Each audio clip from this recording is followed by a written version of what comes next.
I don't think you'll find another tutorial on YouTube that teaches you how to paint this flower. Now, why is it so great for you to learn this one?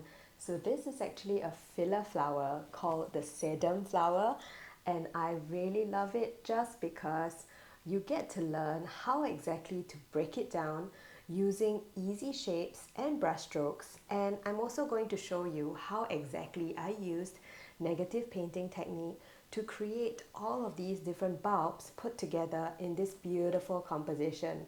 Now, in this video, you are not only going to discover all of these skills, you're also going to see how I'm going to be using wet in wet technique, which is one of my favorite techniques, as well as watercolor inks, neon paints, and there's going to be so much for us to discover. Now, if you're new to my channel, my name is Jillian and I am a watercolor artist based in Singapore. I love and enjoy sharing my passion for watercolor. So without further ado, let's dive in. Hi, my name is Jillian. Welcome to my channel, and every week we do a flower from this very book, The Flower Color Guide. It's a space where it allows me to find all the different flowers, shapes, petals, forms for me to explore, and I thought that today it would be fun for us to do this flower. It's actually a filler flower, so technically it doesn't really have the typical petals that you see on regular flowers, and I thought that it would be fun for us to just play around with shapes, textures in order for us to paint this one. So here it's called the Sedum, and it's a pink one, and you know, like with every painting that we are doing, kindly look through your palette and you can paint whatever color that you are most drawn to. So what we're going to start with when we look at this reference photo is we are going to start off by painting the flowers, the pink parts here, and then we would connect these big shapes with the stems and the leaves, and then we will also go in and fill in mid-tones as well as darker tones. So keeping all of this in mind, it gives you a rough structure of how we are going to be working with this flower. So I'm going to be setting my reference book aside here, and on my desk I've got my setup, which is basically my paints from Sennelier, my brushes from Silver Black Velvet, I've got my 2 cups of water, my swatches of my paints, and I've got paper which is 100% cotton by Arches, and here I've got my ceramic palette which I will be mixing and putting down colors. Now as I'm painting, you would see that I have my entire setup laid here, and even though my painting is here, you might wonder why is it that I still want my camera to focus on other things on my setup. Now it will be important for you to also watch me as I'm mixing paints.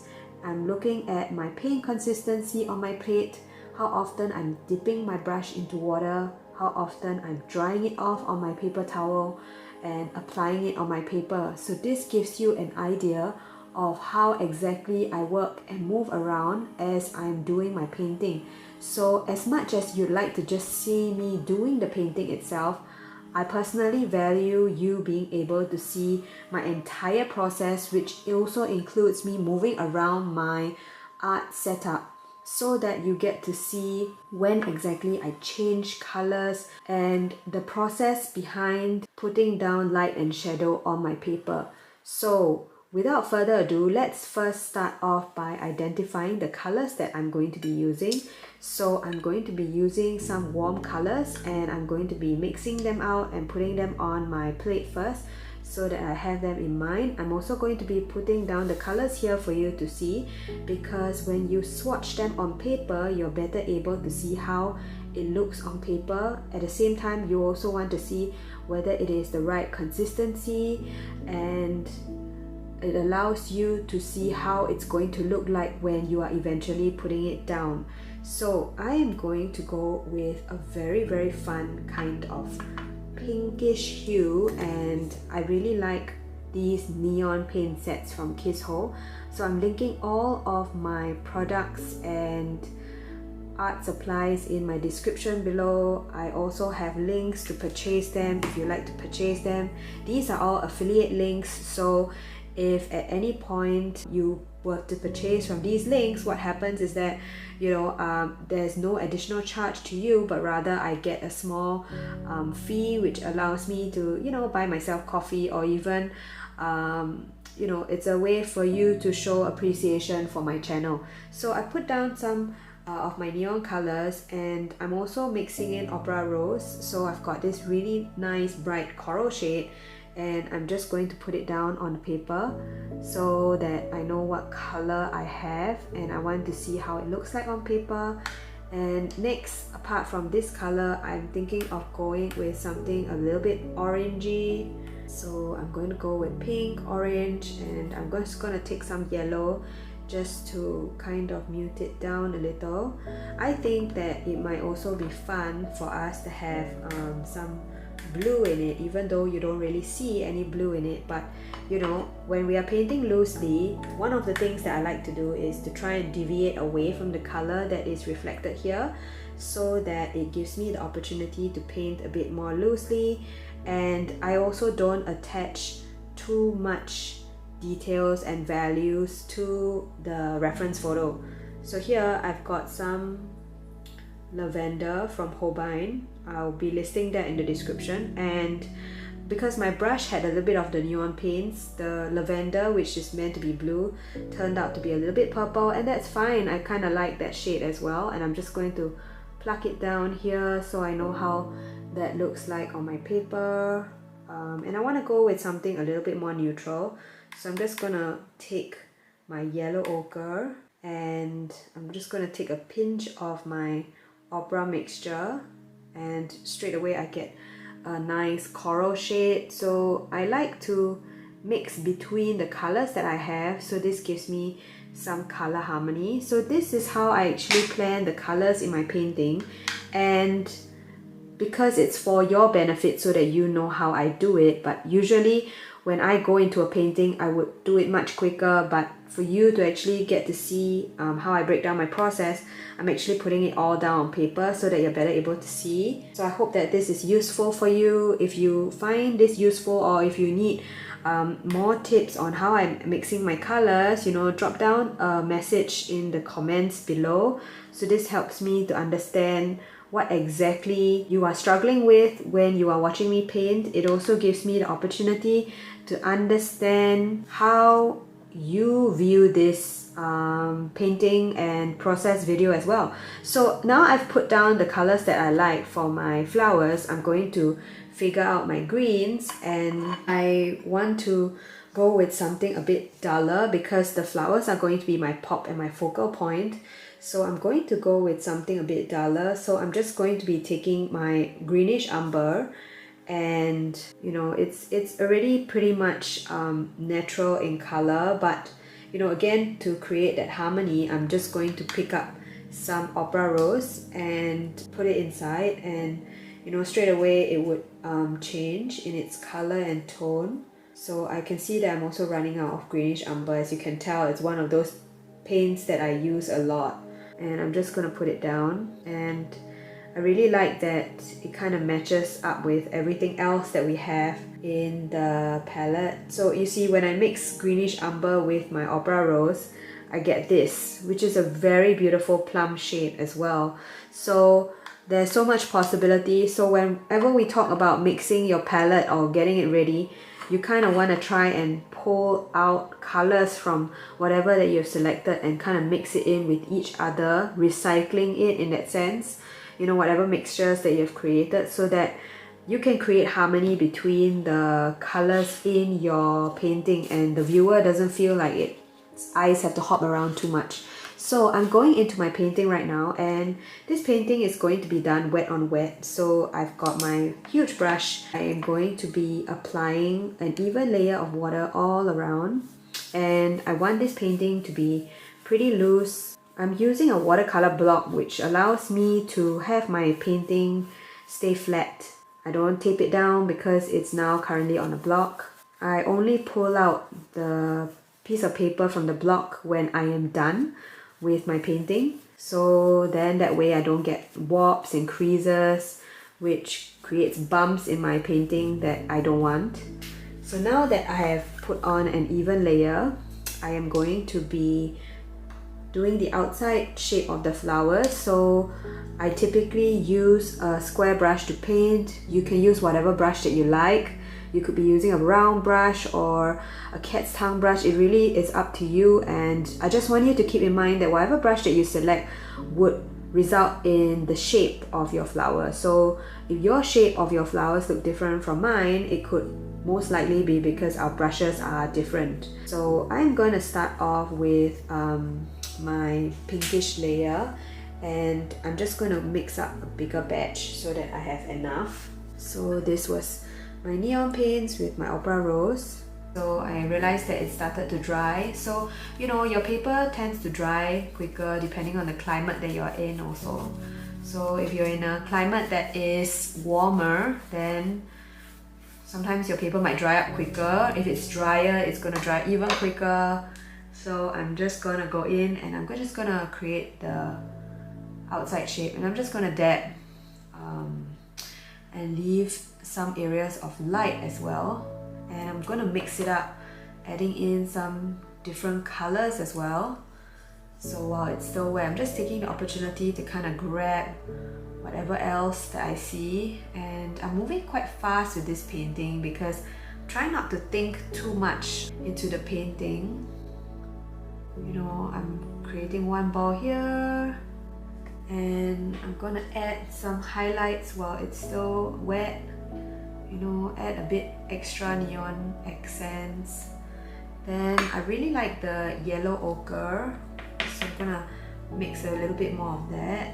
Try not to dilute your paints too much because then you don't get that vibrance from your colors. So I'm just going to add some yellow ochre here.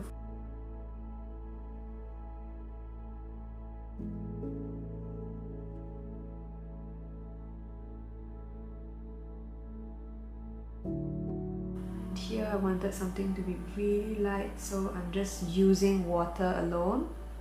So I'm adding that ball, and I'm actually lifting some of the paint. So I'm drying my brush, I'm lifting, drying my brush, and I'm lifting.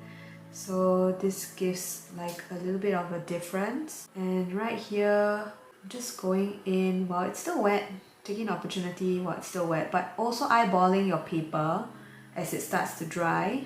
And I'm very aware that, you know, I've managed to basically almost cover up my whole piece of paper with these pom-pom looking flowers already. And I'm adding some purples towards this end.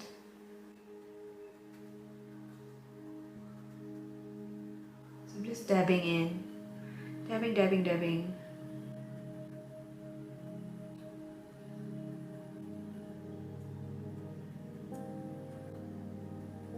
So where it's closer to the middle, I tend to add darker values so that we can understand where the centers are. We add in those shadows that we want to add.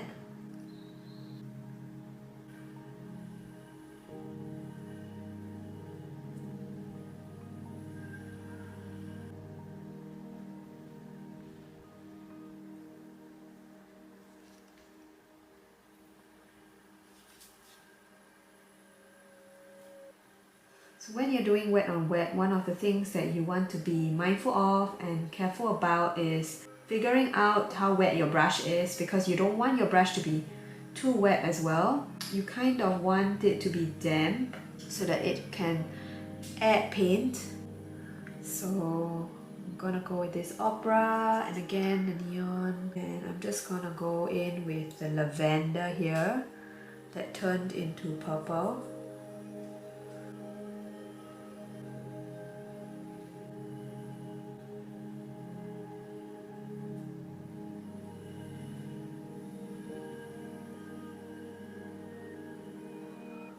Now, so I think I'm done with the flowers. I'm just gonna let it dry, and then I would figure out what I'm gonna do from there. But in the meantime, I'm gonna switch my brush to a smaller 1/2 inch silver black velvet, and I am going to do my greens. So earlier on we said we were going to use greenish umber, and I'm just going to drop it around, but I'm also mindful that the greenish umber is a pretty dark color and it's quite stark, so I'm going to add in some lavender, and it creates this really beautiful muted kind of grayish blue that I really like. So this is what came out of but greenish umber with my lavender, and I'm just going to use that as my shadow for my green. So let me just drop it in. Oh, it's still wet, so I'm just gonna let it disperse and, you know, let it be furry basically. And I like that it gives my painting lots of movement.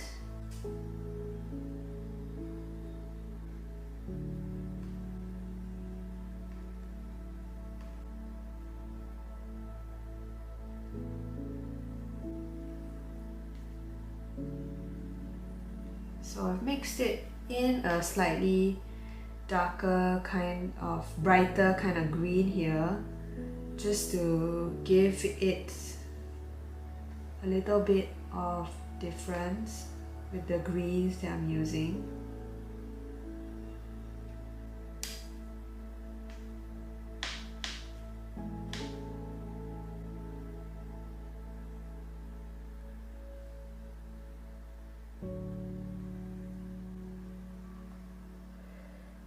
And suddenly you see that the green that I'm using looks quite bright, and this here is not really a green anymore, it's more of a cobalt green, so it's a bluish green with a blue shade.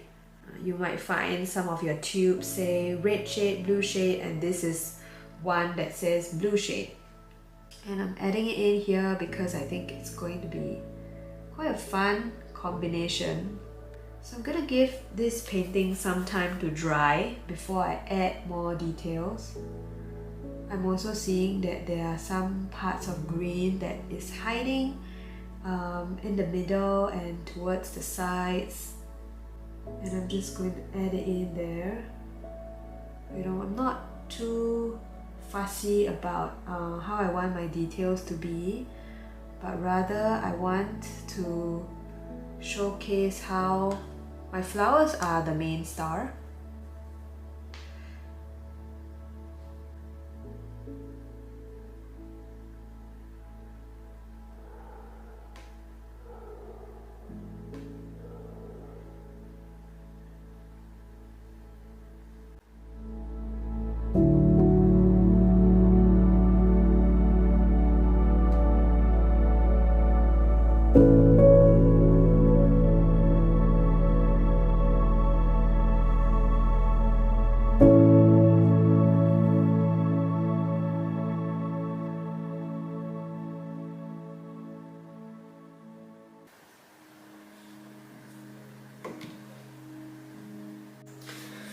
So now that my painting is completely dry, I am going to look and see how I'm going to layer. And as you can see, I kind of clumped all the big shapes together. So now I'm just going to add a few details to help me to kind of identify where I want to place each element. I'm going to use back the same colors, and they've dried out, so I'm just going to re-wet them. Maybe I can mix a new batch of them as well. So as long as I know what colors I used before, I should be able to get back the same colors or some kind of variation of similar tones. So I'm just going to start with the one here. So I'm going to add some shadows here because I want to define one of these flowers here, and I'm just dabbing very small marks all around, kind of to give it some definition.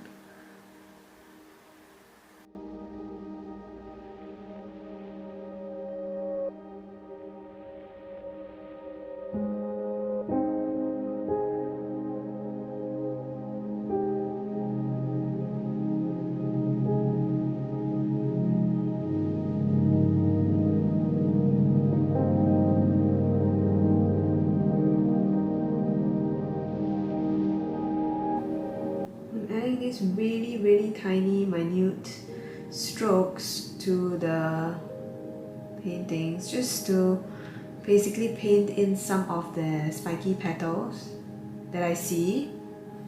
And then I'm also going to do the same for the ones up here. So I want to have one shape here and one here and one big one here. So I'm just going to go in and just dab in some really small strokes, almost like adding in some texture and shadow. Maybe some parts I want it to be slightly bigger because it's got more shadow.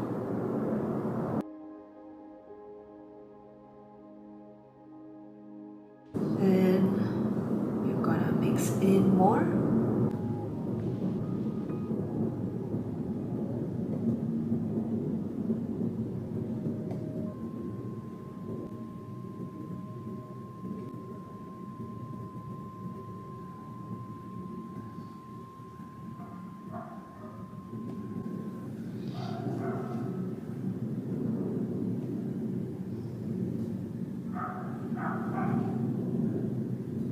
I'm just gonna zoom in and bring the camera down so that you're better able to see.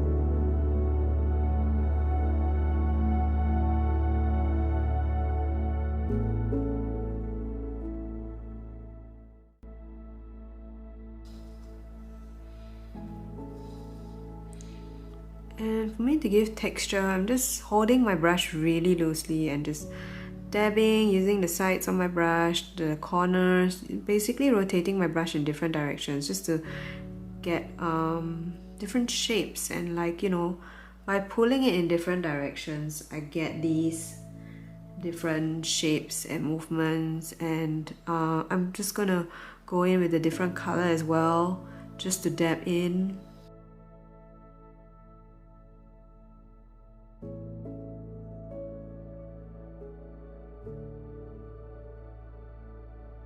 So to give it some interest, I'm also going to add some like bluish purple shadow in some areas, again to give the painting some contrast.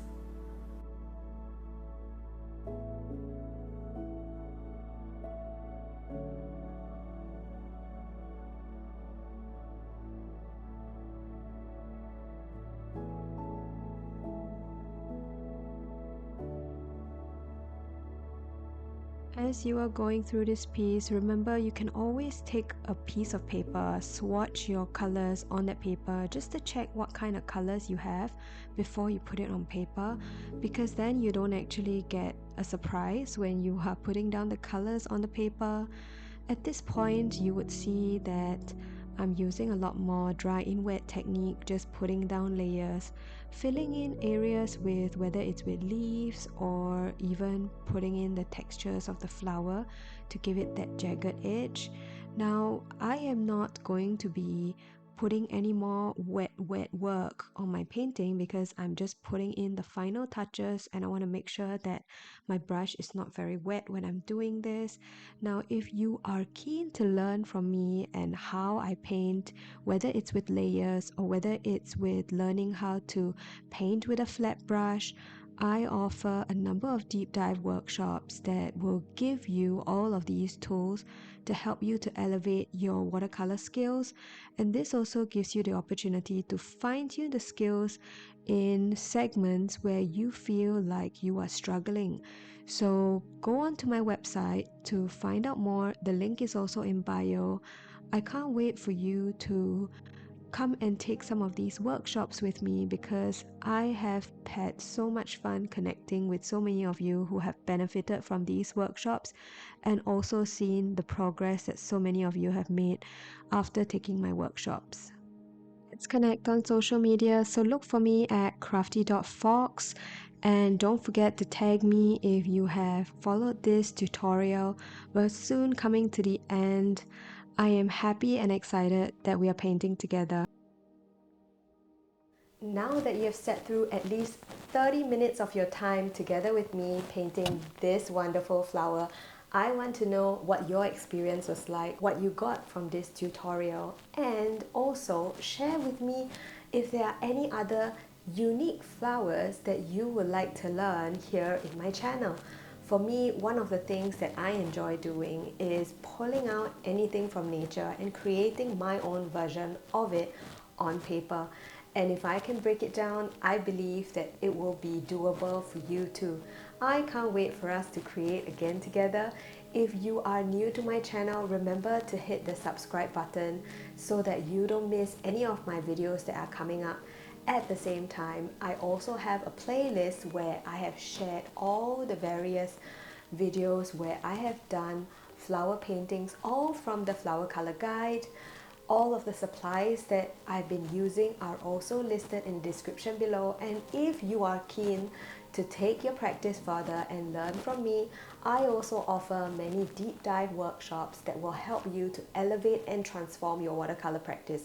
Each of these workshops actually go into specific topics like water control, brush strokes, and also negative painting, or how to elevate your painting. Each of these are going to help you to capture your painting in a way that is unique to you, and I can't wait to pass on all of these strategies and techniques to you. Thank you so much again for joining me today. I can't wait to see you again and paint together.